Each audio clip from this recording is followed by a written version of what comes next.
This video is brought to you by the Disc Golf Nerd Patreon support team. Go to patreon.com/discgolfnerd. Disc golf tips for beginners. Don't worry about what the pros are throwing. You may have seen the in the bag video for your favorite pro, and you may think that, hey, that's what Paul's using, that's what Ricky's using, maybe I should try those drivers for myself. It's important to understand, as a newer player, as an amateur player, the drivers that a professional level player will use for their bag, for their arm speed, for maximum distance off the tee, are not well suited to you and your skill level. It all has to do with speed. A beginner player just cannot put the amount of speed and energy onto a disc that a professional level player can. So based on that, you're going to have vastly different results when throwing the same exact disc. If I took the go-to distance driver out of a professional level player's bag and throw it, it's going to be very overstable for me. I've been playing for quite a while now, but I don't have a big arm, and it's going to be a very overstable disc. Now, Ricky Wysocki can take that same destroyer and throw it and have it turn over and come back and get huge distance. If I were to throw it, it'll probably kind of go out straight and finish out strong. It's going to be an overstable disc.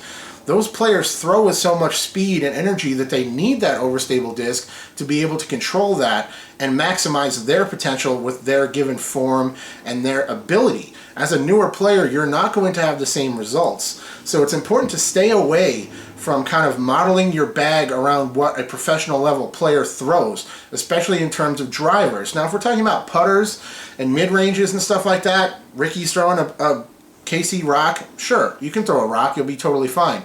James Conrad throws his JK AVRs off the tee, beautiful. You could definitely throw an AVR. That's going to be a great disc for you, no matter what skill level you're in.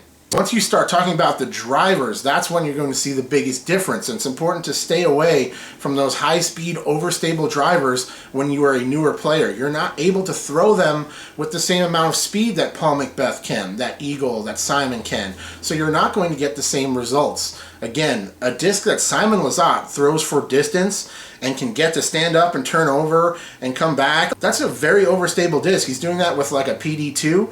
That's not a disc that a beginner should be throwing at all. You're not going to have good results from that. So it's important to stay within your game and understand that as a beginner, you're better off throwing other discs until you build up to that level. Of course, if you have the ability to become that professional level of the game, you're going to notice that, and you'll be able to tell very easily. If you're throwing a more beginner type disc, you have good form and good energy, and you're flipping everything over because you're just putting so much speed on it with your form, then you can step it up to more overstable stuff and see how it goes. But for the average player like myself, I will never get to the point where I'm throwing anywhere near as fast as Eagle, Simon, Ricky, Paul, all these top players, Calvin Heimberg, any of these top players. I'm never going to reach that arm speed level at all. I'm okay with that. I understand that.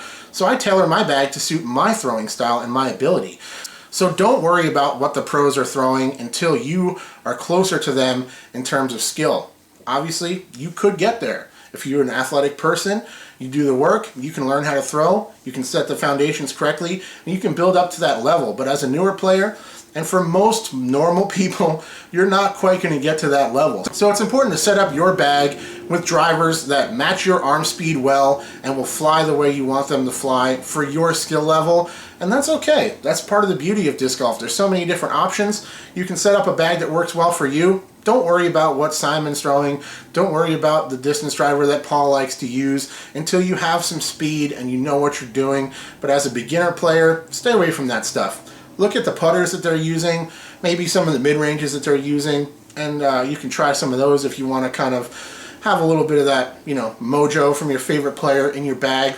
That's totally fine.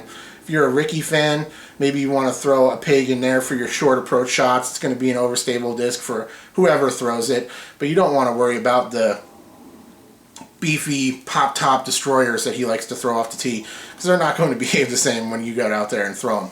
That's my advice for you guys today. Thanks for watching. I'll check you later. Cheers.